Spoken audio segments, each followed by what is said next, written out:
Welcome to Restore the Glory podcast. My name is Jake Kim. And I'm Bob Schutz. We're two Catholic therapists sharing what we've learned personally and professionally to help you on the journey of restoration. If you've been blessed by our podcast, please prayerfully consider partnering with us on Patreon. Your support will help cover the cost to produce the podcast, but will also give you access to exclusive content like monthly reflections and special live stream teachings. Go to patreon.com/restoretheglory and join the mission of experiencing the restoration of our God-given glory. Hey, Bob, good to see you. We are back once again, and we are in our final episode. I think it's going to be our final episode. We'll see. On adoption. And we have a pretty special guest. I want to introduce her, and you want to introduce her because she's our favorite. So we have back once again with us Sister Miriam James. Sister, welcome to the podcast. Hi, friends. How delightful to be with you, to see you. I don't know if our listeners can see us, but it's nice to see you. Yeah. Good to see you too. It is always a treasure and a blessing to have you with us. You're just the best. We love you. And so today we're going to dive into another just beautiful and vulnerable and real part of your story. And I'm assuming that most people would know this. Maybe some don't. But we're going to talk about your experience of adoption and then try to help people understand more about what that's like in their own maybe lives and hearts. But Bob, anything you want to kick us off with before we dive in? No, just the joy of sharing this. And I have been present, and you have also, as Sister has shared her story. And it just has such a powerful and beautiful effect in people's hearts, whether they've experienced adoption or not. The amount of healing that you've walked through and the realness of your sharing has been such a gift to me personally, but I know to everybody. I mean, I just see it when we do a conference, and you just pierce people's hearts. And so that's my prayer, is that in your vulnerability, there would be the grace of God in your own heart, because it's hard for you to walk here every time, but also that there would be an honoring of your heart by all of our listeners. And just, this is such a reverent, treasured place, and as it has been with each of our guests on adoption. But I think you go to a depths of this that's really rare, and I think people experience that and really appreciate that. And so I just pray that there would be really honored by us first and foremost, but also by all of our listeners. Bob, it's interesting you're going there, because this might feel like a Holy Spirit detour, but I felt called to go right there as well. So maybe we can start there. So Sister, maybe a few moments before we get into the actual reality of your story. I've asked myself, and I think I know the answer, but I've asked myself, what is it about Sister that moves people? Like, you know, I can speak to somebody, and some people will be like, oh, that was good. Some people move. Some people like, I don't like that guy. And my experience of you is everybody loves what you say. And maybe you're like, Jake, you don't know the full story, but at least that's my experience. And I'm ready to fight anybody who believes different. But what is because I think, here's what I think I know. Your vulnerability and your remaining tender is so approachable. It's like, it melts people, I think. That's part of what I think happens, is the willingness to go there. And then you're not mad about it or hard. You know, usually when people get vulnerable, they protect themselves, but you have this weird grace to be super vulnerable and stay vulnerable in the vulnerability, which is like this double dose. So I'm curious, what is it like for you in this work that you do and sharing and speaking and journeying with people to be so open about your story and your heart? Well, first of all, I love you both very much. I just wanted to say hi. And I think it's been a long journey, and it's something that the Lord keeps calling my heart to. And I'm very keenly aware that every time I share part of my story or share a talk or something and the Lord's invited me to share part of my heart, that it's going to be received in different ways. And the Lord invites me to share what he's asking me to share. And just to be open. And I use the word consequence, but that's not what I mean, but just to be open to however people receive it. And because I think part of what the three of us do is we just speak about the real stuff of real people.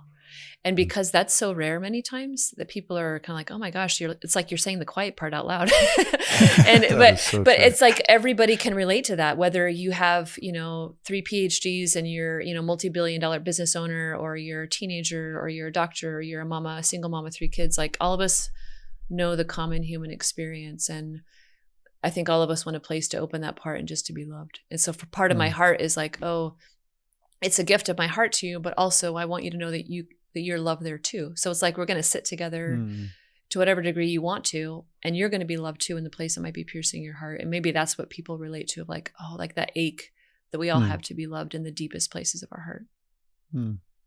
Have you always been like this? No, I know. Yeah, I was just going to comment on that. I've seen the evolution of what you're describing, Jake. I just remember in the very beginning how hard it was for you to even share your story. And then as you did, how hard it was, how much backlash there was, it seemed personally for you. It's been a beautiful thing to watch, the grace that you've lived in and grown in over time. What do you think that is, sister? Like what? Because when you do share your story, you talk about how long it took you to finally be honest about, maybe honest isn't the right word, but to finally disclose the reality of what was going on. And now it feels like it's just part of your DNA. Like what were critical parts of that journey from then to now? What do you think? Just, I know this is all unscripted, by the way, but so thank you for being patient. We're just throwing curveballs at you right now. Yeah. Well, perhaps it's similar to both of you and your own journeys. I think, a lot of us survived our childhood, and perhaps the 3 of us had our fig leaves, like the ways that we self-protected. And then when those didn't work anymore, then we had a decision we had to make. And I know for me in the very beginning, even admitting that I had struggles, or admitting insecurity, immaturity, and impurity felt like death. It felt like a death, because those were my self-defense mechanisms of, I'm perfect, I'm fine, I don't need anybody. Or, oh my gosh, please don't leave me. I'll do whatever I can do to make sure you don't leave me. And so I think growing, just having to go to those levels over and over again. And that's perhaps it's one of the reasons why I think God has called me to minister, especially like with the 2 of you, because we have to continue to do our work. So it's like the continued places where the Lord invites us to do that. And I just remember, when I would begin to share my story, feeling so raw, like it would just be such a raw sharing, and feeling so exposed, and learning about those experiences over time, and then learning, what do you share and what do you keep to your own heart, or what are things that out of reverence for yourself that won't ever be shared in public. I mean, we all have parts of that story too. That's just between you and the Lord. But I think now when people often ask, maybe they ask the 2 of you, like, how do you know when you're ready to share something? And I think for me, it's when I have peace in that, when I know that I can share it, and however it's received, it's not going to affect my identity, right? So even if people say certain things about it, it might be hurtful, but it won't uproot me from my identity. And that I'm not sharing to get anything from you. I'm sharing just to bless you. And so when I can test those 2 areas, and I've walked through something enough to where then I know the Lord's inviting me to share.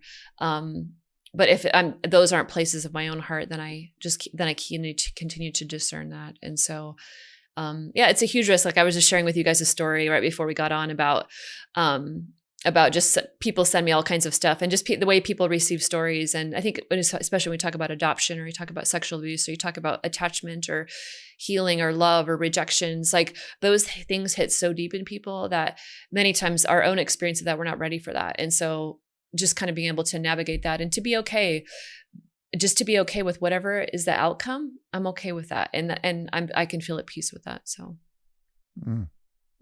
Sister, 2 things you just said that I think are huge.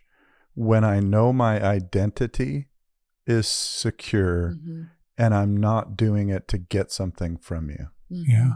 Like, holy moly, those are, I think that's a whole other, okay, so I got to be careful, because otherwise we're going to talk about we're going to have 6 episodes come out here that wasn't totally our intention, but there's so much gold There's just so much goodness, I think, that you bring about. If I could just add one other piece too of my observation is you've been really prudent in the way that you've shared and how you've shared, both privately and publicly. And you've been relentless in your healing journey. And I think you've been able to keep those two things of keeping your own identity and not needing to get something when you share, because of how much you've encountered the Lord in these places over and over and over and over again, deeper and deeper. That's been my observation. Yeah. Well, thank you. Amen. Thanks be to God. So I get it's just a big, we love you and thank you for what you're doing. And you're all the little yeses, because there's so many hidden yeses. I say that to people, and then there's people I think that really get it, and you two would be one that I'm confident get it. There are so many little yeses that nobody ever sees that you do to try to love and bless them, like staying on the journey yourself, because it'd be so much easier to go, I'm ahead enough. I'm ahead more than most of the people I'll speak with. I've dove, might as well take a holiday, and like, I'm done. Like, you forget this. And it just, I don't know what it is. So I'm grateful to be in the company of people who the journey is the point, instead of, there's this quote by this guy who does working out stuff. And he goes, the man who loves to walk will go further than the man who loves the destination. And he goes, so often we become destination focused and not journey focused. And I think that applied to the spiritual life, especially in the areas of healing. Because we all just want the destination, which for most of us, when you start the healing journey, is relief. I just want the pain to stop. And that's legitimate, so legitimate. But the journey, there's so much else that's going on in the journey. But okay. Bob, should we switch now to the actual point of why we're here? That might be good. Huh? Okay, might be good. All right. So, sister, the series is on adoption. Where do you even want to start with? Like, do you want to start with finding out? Do you want to start what? Like, I want to let you lead where you'd like to go. Well, maybe we could start with the great mystery that St. Paul refers to us as God's adopted children, the adopted sons and daughters of God. And that's always been, obviously, since I am adopted, a particular and peculiar point of interest for me. And I think wrestling with that for so many years and coming to terms with what that means. And I remember being in graduate school, learning that in that time in history, like in Greco-Roman culture, that people would vie to be adopted. They wanted to be adopted because you could be adopted as an adult and you'd want an upper class person to adopt you, because once you did, they assumed all of your debt and they could never legally rid themselves of you. Parents at that time could leave their children on the side of the road. They could dispose of their children any way they wanted. But once you made a legal commitment to somebody, you were forbidden to ever abandon them. Whoa. And I didn't know that either. And I was like, that's fascinating, because that's not been my personal experience, I'm like, that's okay. Like, so, cause I would sit in prayer for hours, like, Lord, why did you, because I think adoption studies and the acceptance of adoption has grown over the years. But I mean, I'm not that old, but I can't tell you how many comments I've heard by well-meaning people saying things like, well, where are your real parents? Or like, I don't want to raise somebody else's kid. Or, gosh, you look like you almost could belong with your family. People making comments like that. And it's kind of like second tiered. Or, when a woman was pregnant out of marriage, she would go away in hiding. She would go away in hiding and secretly give up a child and come back to society. And there was no conversation had. It was covered in shame. And so I was like, Lord, this is so interesting. So I think I'd like to start there, because that means that God means something different by it. And that he allows the tangible experience on earth for certain people to, like the prophets of old, to really give us an expression of what is he doing in that? What is by grace, he's making us by nature that he is. So let me hit the ball right back to you. What is he doing? Well, I think he's bringing us into what it means to truly belong, and the difference between the icon and then the fullness of, I think that there's the icon of marriage and the beauty of family and the gift that is, and then the foreshadowing that is. And anybody that's married knows that their spouse is not God.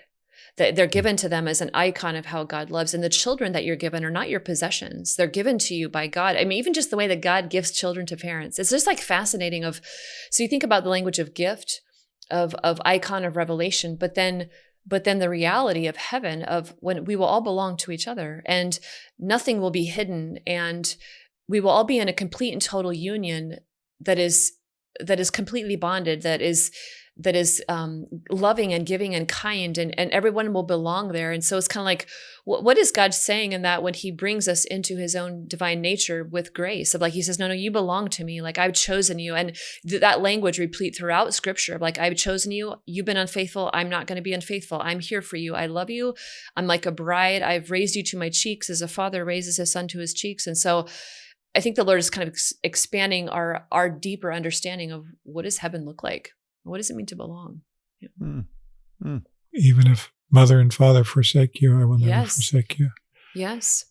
One of the things the three of us have discussed is how, because of the attachment wounds, adoption is a rupture of attachment. And yet that's really what the fall is a rupture in attachment. And so our rupture from God, if you will, we've all inherited as part of original sin. And so when we hear an adoption story, and they're all very personal and very unique, it represents each one of our very personal, very unique stories in relation to God.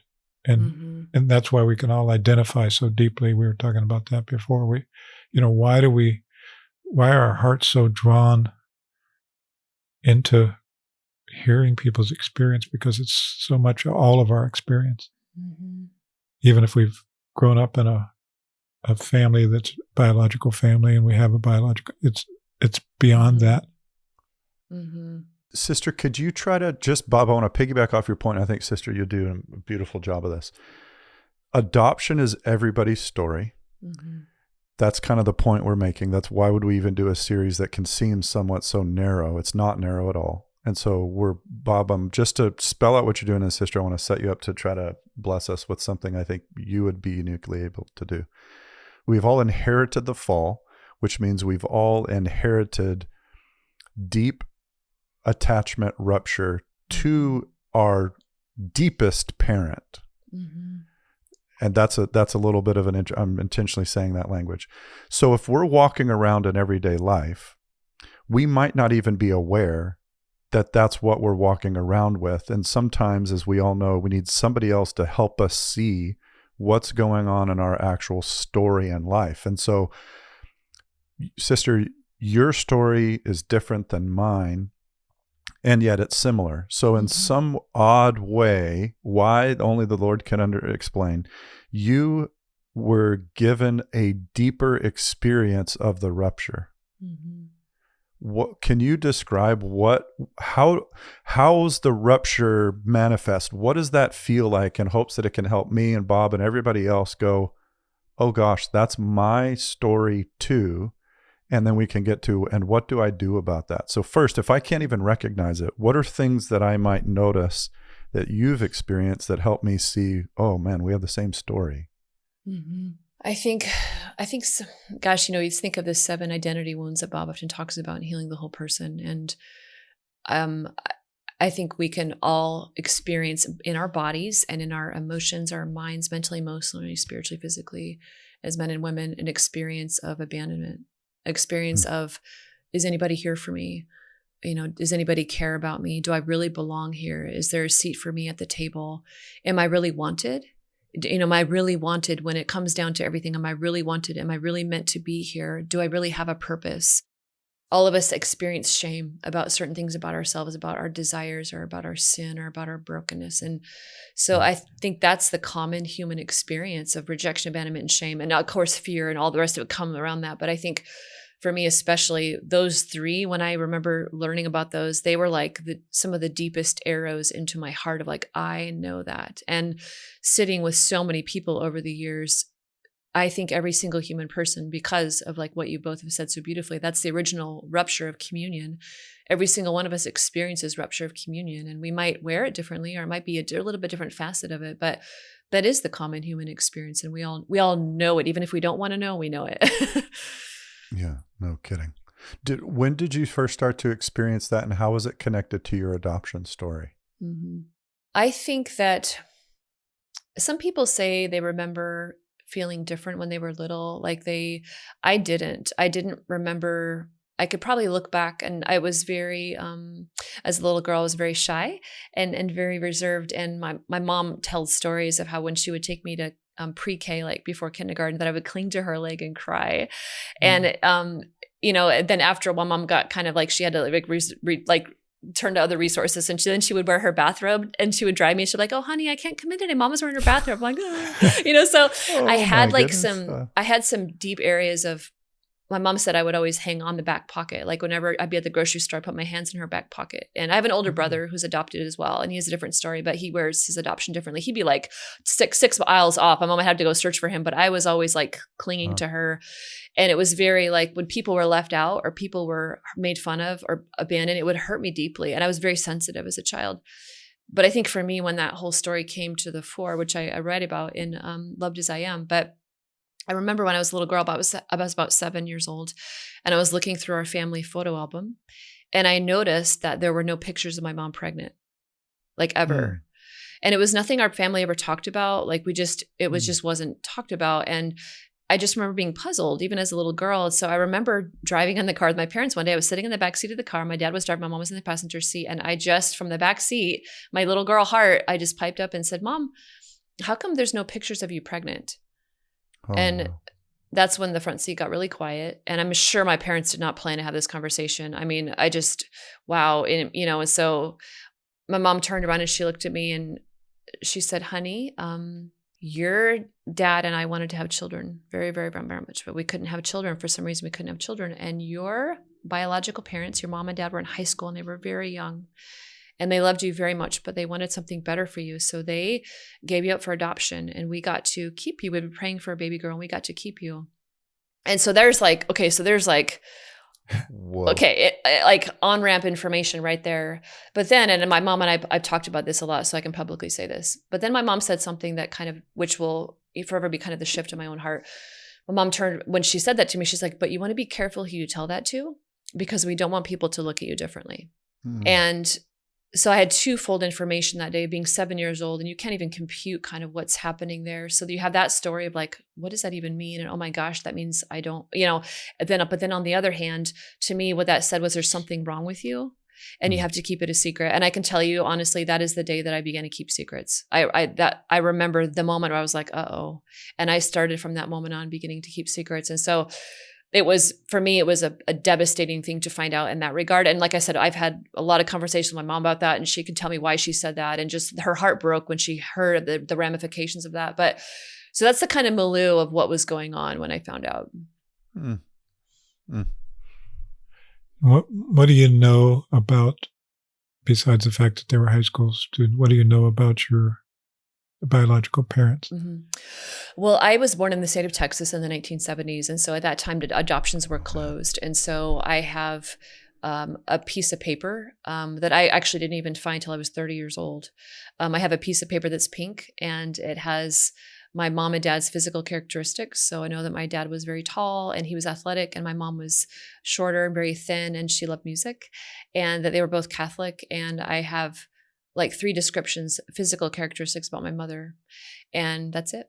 That's all I know. Yeah. And so, I've had so many people have asked me over the years, like, do you want to find your parents? Do you want to hire a lawyer? Do you want to do that? And I'm certainly open to that. I like we said earlier, I've had to come through those stages in my own heart, because I've heard some very devastating adoption stories where it is the worst possible scenario you could possibly imagine. And I've heard some amazing adoption stories where it's the best thing you could ever think of. And for a while, I wasn't interested.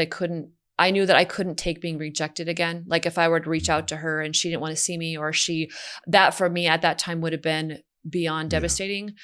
But I think now if God opens that door, I'd be open to that. And I could take that. Like I in a sense, like I could experience that of like, okay, this is what, but yeah, it's something that like when you guys get together with your family, it's part of a mystery that adopted kids will understand. It's like, I don't know what it's like to grow up with people that look like me or that share the same DNA or have generations. Like, I don't know what that's like. Like sometimes I've been time with your families or like your kids, Jake or Bob, with your extended family. And you don't know that there have been times of just like watching you guys. I'm like, I wonder what that's like. Like I don't, on this side of heaven, for whatever reason, I will not have that experience of growing up with generations of my own family of here's what we do as this family and here's what we look like. And I go to the doctor and they're like, what is your history of heart disease? I'm like, I don't know. So there's just mysteries that keep calling me back to the intimacy of God that are often hurt. They're just painful. Sometimes you're like, Lord, I don't have any answers to this and I don't need people to give me platitudes, but it's like a mystery of like going back to the Lord of like, wow, what a profound mystery, Lord. And I know that you're about something good in it. Yeah.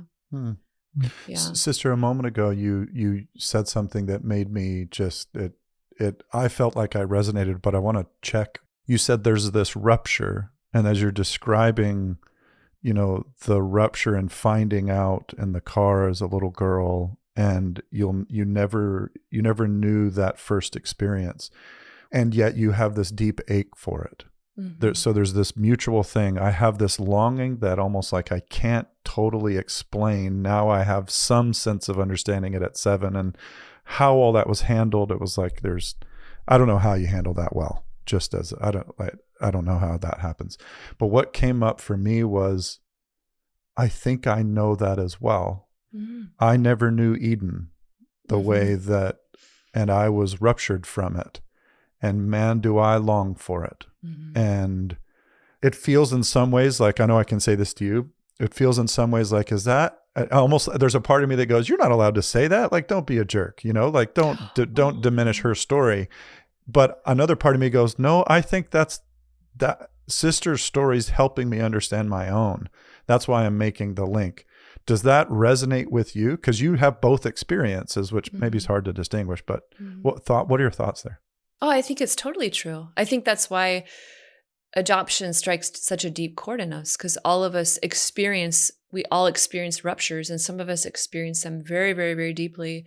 All of us do, though. So I think that's exactly what we hope our listeners come to in their whole life, of being able to name like, oh yeah, I too am adopted son and daughter of God. Maybe I might not be physically adopted this side of heaven, but the understanding of the Lord inviting us to an intimacy that will never end, and an experience of what is that like and what is God bringing us into. I think that's, totally true. Yeah. If you can comment, because you share both of those realities, what's similar and what's different for you in those two realities? Like what feels the same that's more universal, and what feels really particular? I think probably what feels the same would be our ache for home, our ache to find a place where we belong, where we know where we come from and we know where we're going. And there's a familiarity to that. There's a rest in that.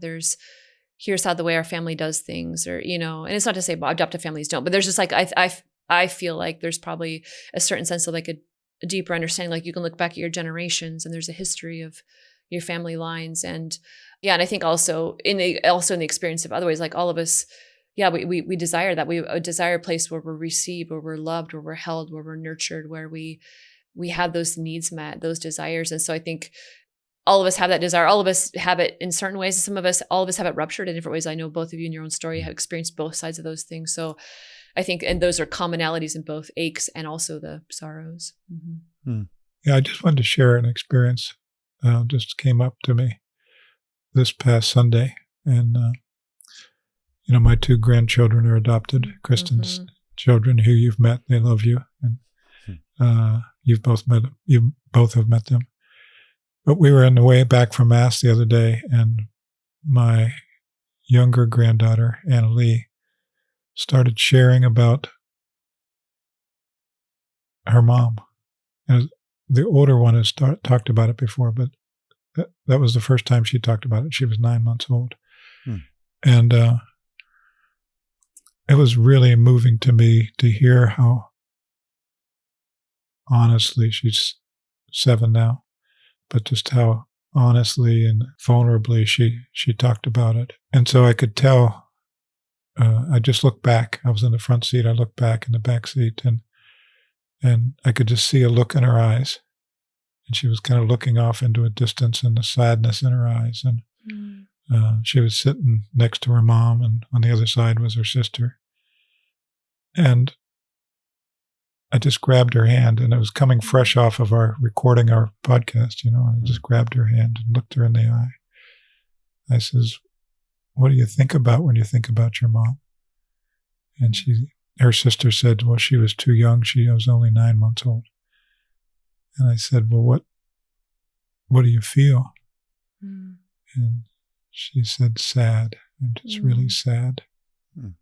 And I'm looking at her, and her eyes welling up, and my eyes are welling up, and we're holding hands. It was such a beautiful, beautiful moment of connection. And we got done the car, we came to the house for pancakes, and I met her at the back of the car and picked her up and held her. And it was just such a sweet, sweet moment. And so as you're talking about you as a 7-year-old, I'm just really connecting to what that was like for you at that age.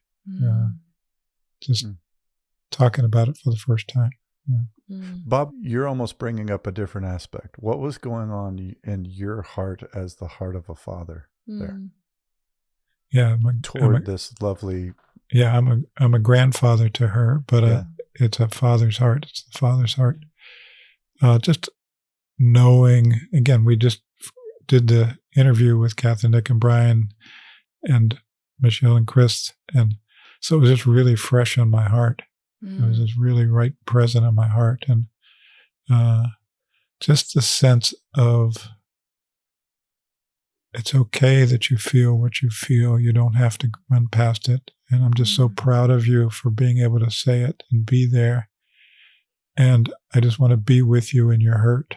I don't want to rush past this place of your heart. I just want to be with you and just let you know that you're not alone here. It's okay. And my heart's with you. Why did you pick her up?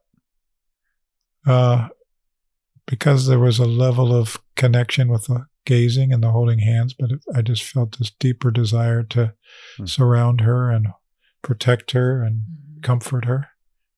You wanted to draw close to her. Yeah. In her pain. Yeah. Huh. Yeah. Yeah. So you're speaking about the father there? Well, I'm trying to. There's a theological concept that we throw around, and I think if we're honest, we see it everywhere. And the concept is we're made in the image and likeness of God, and that image is connection, belonging, the stuff we're talking about. And I think those of us who our hearts are likened unto His, and we, at least that's what we want, we will just be ourselves and we'll image Him. There's junk that gets in the way. And so I'm pressing in because I'm going, there it is again.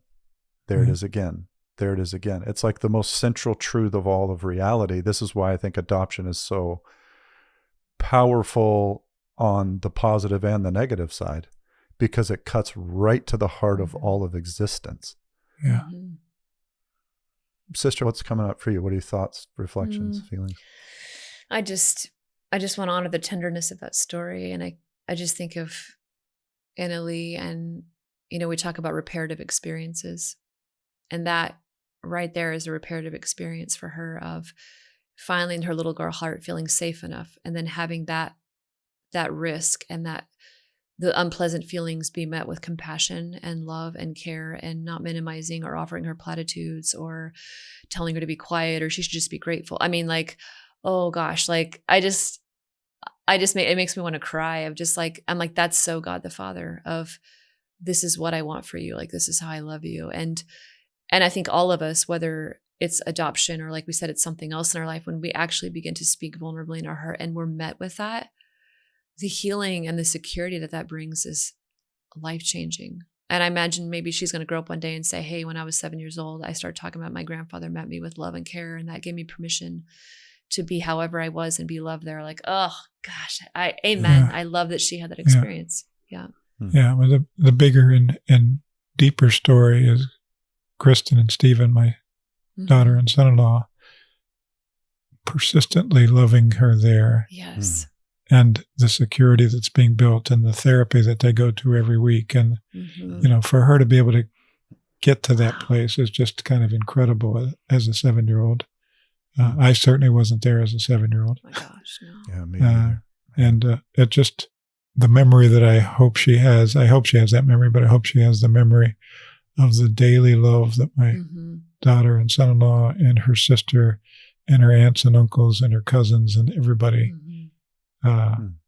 because that's the security in her life. Sister, there's something I feel like that's important to acknowledge now, because I'm trying to empathize with all of our listeners, and I imagine some of the listeners right now are right with us, and I imagine that some of our listeners are 6 aisles away, like you mentioned with your brother, and it's because we all have different. We wear our woundedness differently. I'm conscious of the one who's like, they've got their finger on the stop button, and who are just like, this is dumb. I don't care. And my hunch there is, when you touch on something that goes deep and you're not prepared for it, it can overwhelm you. And if you have a style of managing, and I think this would be attachment styles. We could go into that another time, but we have styles of managing our woundedness. One of the styles is avoidance or ignoring. A very common one is dissociation or whatever. And so my hunch is there's folks out there who are hearing this tenderness, and all it does is cause hurt. And then they go, why would I want that? All it does is cause me pain. Sister, have you known that experience as well? Where the drawing near hurt, where someone drawing near hurt and you wanted to push away?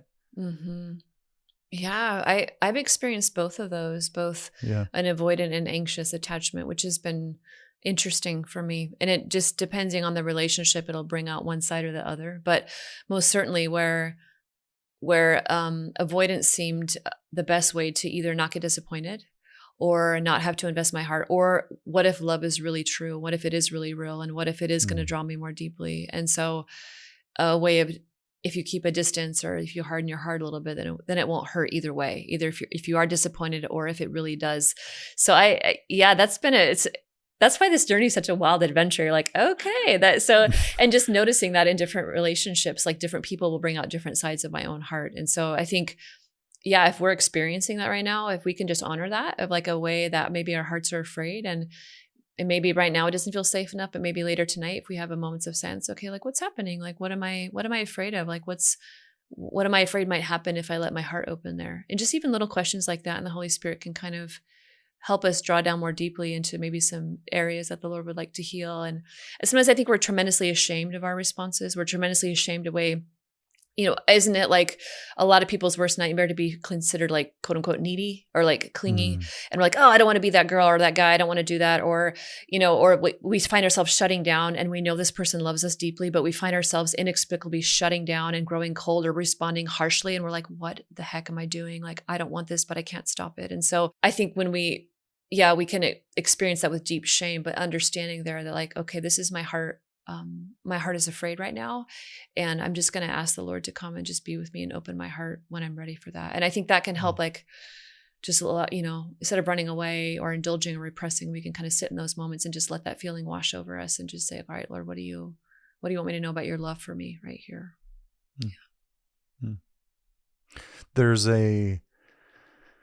I think that's one of the hardest parts of the healing journey, is when God can see an area of our soul that's in that space, but we can't. And so he's patient, and we get mad at him for not being more aggressive, quote unquote, with our healing. And all we see it as in one side, like, why aren't you doing this? Why aren't you coming, without acknowledging this whole other aspect of us? It's like, everybody go away, I'm terrified. And the Lord can see that. And we misinterpret his interactions. His kindness is really fascinating, even when you can't see it. Like, he's kind even when you're not asking for what is kind to yourself, Yeah. One of your favorite topics, you want to share about that, about how you've experienced the kindness of the Lord in this process? Oh, yeah.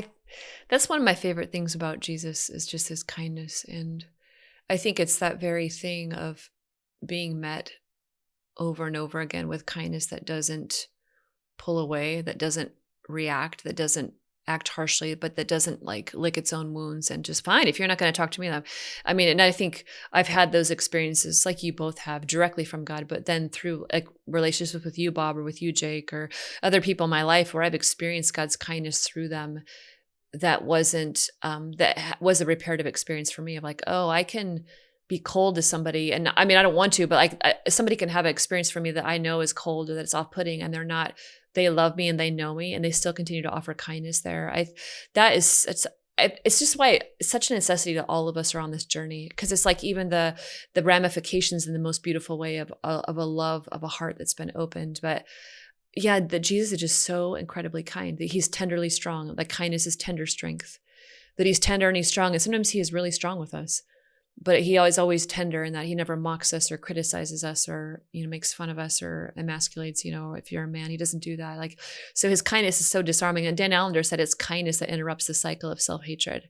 He said, if we don't experience the kindness of God, we will continue in our trauma. We will continue in our self-hatred. We'll continue in our criticism and harshness.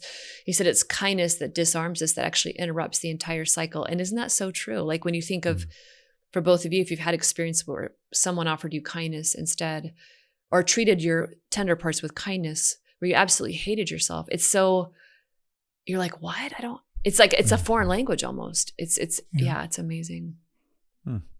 That is so true.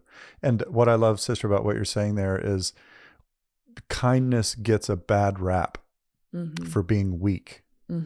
But when you're truly kind and you're in a situation where the other person you're being kind to doesn't want your kindness, the amount of strength required is very high, because your tendency is to go, well, there's the reactive tendency in us fallen folks. And so like it startles me that I can treat Jesus like I do and he still wants to be around me. That's crazy. Like that's crazy. Why would you be merciful to me? I don't deserve it. Look at what I've done to you, right? Yes. Those are these dynamics we say in our hearts and maybe out loud. It doesn't make, we're so not used to people going, I know, I have seen it all. And I'm not denying that you've treated me very, very poorly. And so in some ways, I feel like people zoom in on various aspects of Jesus's personality or of public revelation and go, see, get behind me, Satan. I knew it. I knew that's what he was like. It's all a bunch of BS. He's not actually kind. I was right. This all lame. I'm out of here, where they misinterpret an aspect of his strength and throw the whole baby out with the bathwater. I mean, it's so fascinating. And why do we do that? Because we have these places in us that are deeply ruptured, where we don't feel like we belong, and we're terrified of somebody actually coming in close. And sister, could you talk more about the healing process? Yep, that's where my heart is too. If you can. Cool. Yeah, just talk about the struggles in the healing process and the graces in the healing process, and just kind of your own journey with that. It really wasn't until I was in religious life that I had kind of a moment of breakdown where the Lord very kindly, but very strongly revealed to me that the things that I've been running from my entire life were actually affecting me in my day-to-day life. And there's that common misconception that if it happened a long time ago, it doesn't affect me now. But we all know that we bring the past with us into our present, which is why we are often behaving in certain ways because of, all the places our hearts have been wounded. And I can fully admit this. I didn't even know what to do. This was like 18 years ago. I didn't even know what to do about like that. The Lord revealed to me in holy hour one day of like, it's time, like it is time. And let's go on this adventure. And the first thing I did is like, I went to Barnes & Noble and I got a book from Dr. Phil. Can I just want to think like, it was like 10 steps to a better you, or like overcoming obstacles. I'm like, oh heck, I don't know. So I owe Dr. Phil, like, I don't know him, but I'm like, He was your gateway. He was my gateway to healing. And then I found some other literature. Then I started opening doors of okay, what does it mean to be adopted? So there were two areas of my own life of adoption, the adoption wound and also sexual abuse. And I know those were two areas of my life that were really painful for me that I didn't want to talk about. So the Lord just began to open up doors of finding research on, I didn't know anything. I didn't know there was a whole areas of research done on adoption and adopted children and kind of the wound of abandonment. And people have been working on that for years. I didn't know that. So I started doing research. What are the fallouts of sexual trauma? Like what happens when you're sexually abused? I found works by Dan Allender. I just started reading. I was devouring, just all this information that I could. And then one of my superiors, I reached out to her and I asked if I could begin to go to counseling. But I at the time, I didn't even have the courage to go to face-to-face counseling. I didn't have the courage to talk to anybody on the phone. So I emailed somebody for a year. I emailed her every week for a year. And her kindness, every week she would send me an email back. And I was convinced every week that she'd finally be like, all right, you're just too messed up. Like you're too gross. You're too disgusting. And she never did. And then I came across, I went to group therapy. Then I started going to AA, you name it. But I think getting to levels where I finally allowed myself to feel, because there was an intellectual telling of the story, which was very important. But then when you start to get down to deep levels, that we don't ever have an experience in our life without having a body along with it, which means we always feel something about every experience we have. And even now, just this last week, I had a deeper healing about some areas of my life that I was only safe enough to feel after 18 or 19 years. And it's so allowing myself to feel the abandonment, to feel what feels like rejection, to feel what it feels like to ache and to long, to ache to be with your biological mother, or an ache to be nursed, or an ache to grow up in a family where you know what everybody looks like, and you have these family generations. Grief and lamentation were huge for me, of allowing myself to grieve that original rupture that is. It's beyond words even. And I was reading a book on adoption one time, and this woman she talked about a trifold shame that is often found in adoption. It's the shame of the adopted parents who can't have a child or something. So there's a shame there of I can't quote unquote have my own children. There's a shame of the biological mom or dad who experiences I can't keep my child for whatever reason. And then there's the shame of the adopted child, what's wrong with me?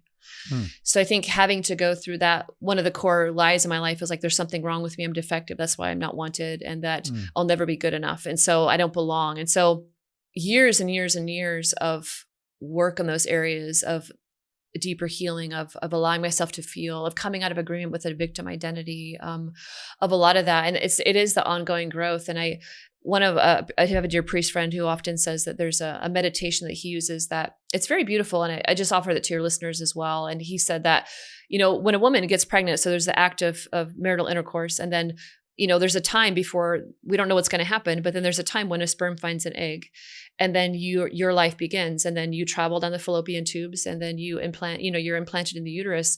So there's a time from days to sometimes weeks or months where a mother does not know she's pregnant. And before anybody else could have an opinion about you, before anybody else could decide if you were wanted in that family or that you were a burden or whatever that is, before anybody else had an opinion about you, there was a time in your life where only God knew you existed.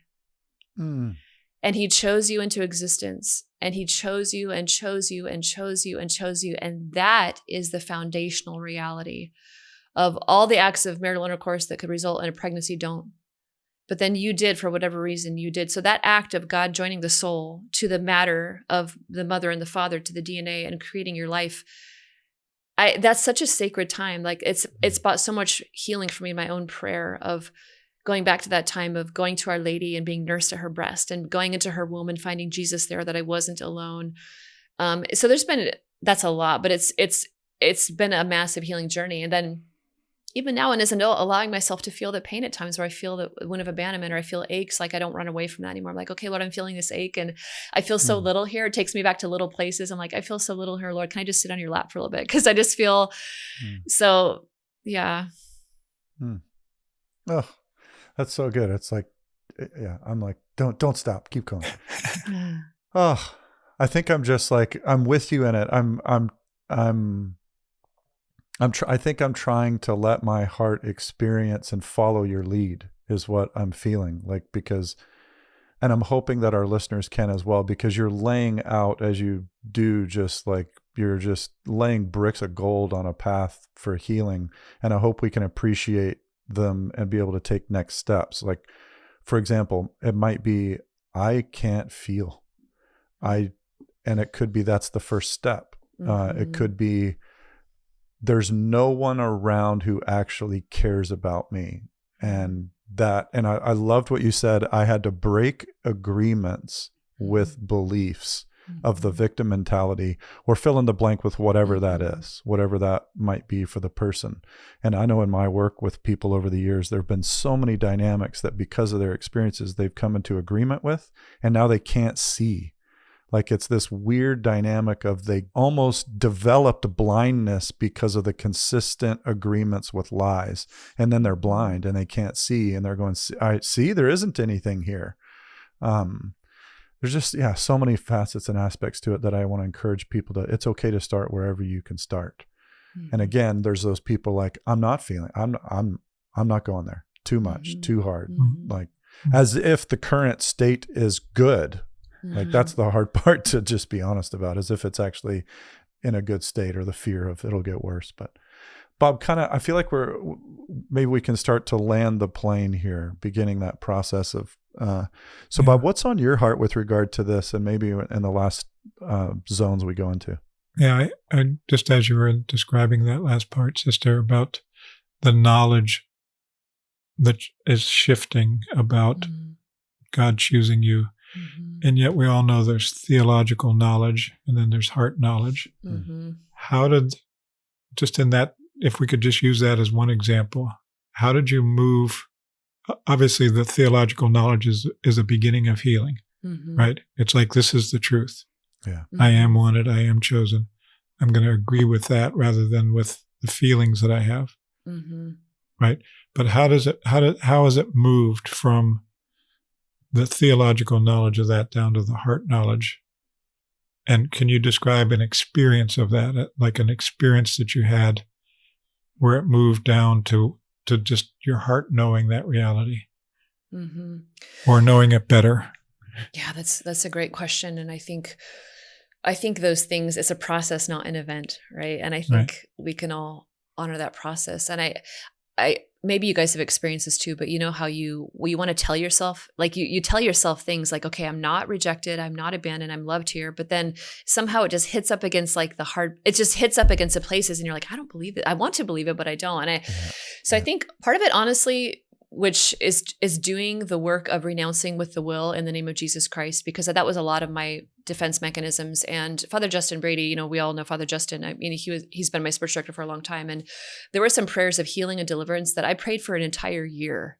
Like an entire year. And that is not romantic, and there's nothing, but it was like a daily regimen of me with my will, because of the sovereignty of the human will, of where I would just put in barriers of like, no, I'm rejected, I'm abandoned, I'm not loved here, nobody cares about me. And they were fortresses, and understandably so. So there was a lot of that, of like, Lord, I'm going to let you love me where I'm most vulnerable and most dependent. And I think for me, it's been the places of deep ache and deep disappointment. And sometimes I'm moved by such beauty, by such ache, that it pierces my soul, where I just have to sit with the Lord and say, Lord, I'm aching for heaven. Like, I'm aching for eternity. I'm just aching for this. And I'm like, Lord, what do you want me to know about this? Like, what are you saying to me in this deep ache? Because I think we're afraid of both deep beauty and deep sorrow. We're afraid of both. And so and I think especially in places where I've experienced like deep disappointment, like whether in the behavior of others. So it's like, say, for example, I'm feeling rejected, or I'm feeling abandoned, or I'm feeling like that feeling washes over me again. That feels like a tsunami at times, of like, okay, so sitting with myself and allowing my heart to ache, or my stomach to feel like in knots, or just my shoulders tense up, or the panic of like, I'm about to be abandoned. And I can sit there and say, all right, Lord, here I am here. It's, in the morning, I'm sitting in my room, or I'm at the grocery store, Lord. And I just ask that you would open my heart and just be with me here. What do you want me to know? And just allowing the feelings to come through me, and allowing the Lord to speak to me there, and applying his divine revelation. So we have the intellectual understanding of applying divine revelation. And I can't tell you how many times I've sat in places and I've said, Lord, you say that even if mother and father forget me, that you will never forget me. You say that I'm fearfully and wonderfully made, and I'm just going to apply that in my life. And just allow it to be planted like a seed, and to allow myself the desire and also the fear or the disappointment to wash over me. So that to me has been the process of the intellect and the will working with my emotions and working with what I'm experiencing inside to begin. And like we said, we're always growing, right, over time, to where I can stand in security in that place and say, all right, I can feel this feeling, but I know that, unpleasant feelings are not going to kill me. So I can experience this and I can be there with the Lord. But it just took so much time to get through all the fortresses of my self-defense mechanisms, and understandably so, because they kept me together for a long time, right? But then after a while, I'm like, oh, I can live without those. Like, actually, that's not true. And that's just where the enemy has been at work to keep me out of communion. Mm-hmm. Does that make sense? Yeah. So it's like, yeah. And I hear the intensity and extensivity of your work in that, and the relentlessness of it, and continuing to agree with the truth where there's been lies. As you're sharing, I'm thinking about experience I read about in Be Healed of a woman whose mother was raped. And so she dealt with not only the abandonment, but like the shame of her life. And I just remember a prayer experience with her where she actually saw her conception in prayer. Wow. And the Father come and the Holy Spirit just come into her mother's womb. And it was like it shifted the reality for her of, I am the product of my father's rape, who I've never met, to I am the product of the Father's love. And yes. The beauty of the Holy Spirit. And it was just so powerful, that moment where her heart got that reality. And I know you've had experiences like that also. Yes. Yes, most certainly. And I think also, maybe I said this on the series we did on healing from sexual abuse, but one of the most healing things for me is also spending time around little babies and just seeing their goodness. Like when John and Krista Bump would bring their foster children to somebody healing the whole person. I mean, I was in a foster home also for 3 months. And so seeing little babies, and no adult would ever like hold that against, like when you hear a baby's adopted, you're like, oh my gosh, I want to hold her. And so I think seeing that truth, because we have a kind of a persona of ourselves many times at our younger years that is distorted. It's like seeing the baby and of like allowing, like seeing the beauty of a father holding his little baby girl at mass and just allowing it's like how God also brings like those healing things into our life to remind us of the truth, like that, because that's the truth. Like the conception, like the healing, like that's the real truth. That's what's most eternal, like, and that's what's most true. And so that has to be true. Yeah. Yeah. I'm hearing you guys. It's an interesting thing that, we're always letting stuff in. The question is what kind of stuff? Because the assumption that we're not letting something in is, I think we think we're blocking something out, but in the blocking something out of, oh, well, I won't feel, and I'm not going to let that in. I am actually letting something else in. So it's this interesting, we're always in receptivity. The question is, what are you receiving? What are you allowing to come in, which I think is interesting. And sister, for some reason, when you were talking, I don't know if you guys remember this, sister, I think it was more in your and my era, where they had that commercial where they had the really gross, dirty water, and the infomercial guy like dumped the stuff and he like put his hand in it and it all went clear. And you were like, OxyClean. holy moly, OxyClean. OxyClean. And I was like, this is so like the OxyClean is like revelation, the love of someone else. And there's times where you put it in, you're like, whoa, why didn't it change? And I was sitting there pondering that as you were talking, and I went, sometimes the water's really dirty. And could you put a ton of OxyClean in and clear it up? Yeah. But if your goal is to fall in love with OxyClean, it's a really smart thing to do, to put in strategic doses over time, because then you become dependent on it. I mean, it's the same concept of marketing, or even, this is weird, but like drug dealers. Like, it's like, I want to get you hooked on something. And Jesus in his brilliance is like, my goal is for you and I to be in long-term relationship. The goal is not for you to just take what I have and then leave me. Amen. Yeah. So there's a cool, like, just the right dose of OxyClean being revelation and Jesus's presence and the love of other people. There's a healing that new things come in. Anyway, sorry, I'm off in my world here of like making these things up. So no, that's beautiful. Yeah. Sister, any final thoughts that you would just want to share with us or with our listeners too? Just the deep, profound love of God for us. And because of my story, I hear a lot of stories of families who have adopted children or by people who've been adopted. And there's always those are deep places. And sometimes parents, adoptive parents are trying so hard with their adopted children. They're experiencing a lot of dysregulation and like a lot of verbal abuse, and they're like, we're doing everything we can, or the mom especially is trying to make up for. And just to give adoptive parents just a gift to their heart that you will never be able to make up for what happened. And that's not your job to do that. Your job is to be a continual, constant presence of God's love and to open and welcome the heart of the children that you've adopted. And every adopted child, we all have to make that journey on our own, that of those deep places of the questions we have, of the pain we hold, but also the beauty of that. And that's the profound mystery of, like, I remember looking at salvation history one day, reading the Bible. I'm like, Lord, I pretty much shared in all of this, literally. Like, I've done the thing of the promiscuity. I've done the thing of being unfaithful. I've been adopted. Now I'm a bride. I'm a bride of Christ. And now I'm an eschatological sign. And it's like, for all of the ways we experience and the way the enemy has come to disrupt us, the Lord only comes to bring communion, and He's making something beautiful in that. And that's the eternal truth. And that's the truth that will last forever. Yeah. We just keep going. We keep going. Yeah. Amen. That's so good. Sister, I don't know if everybody will appreciate this, but we have been launching 110 mile an hour curveballs at you, and you've just been cranking them out of the park. That is not easy to do.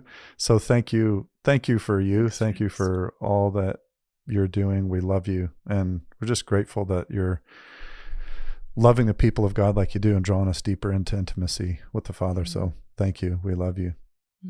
Listeners, we hope this blessed you.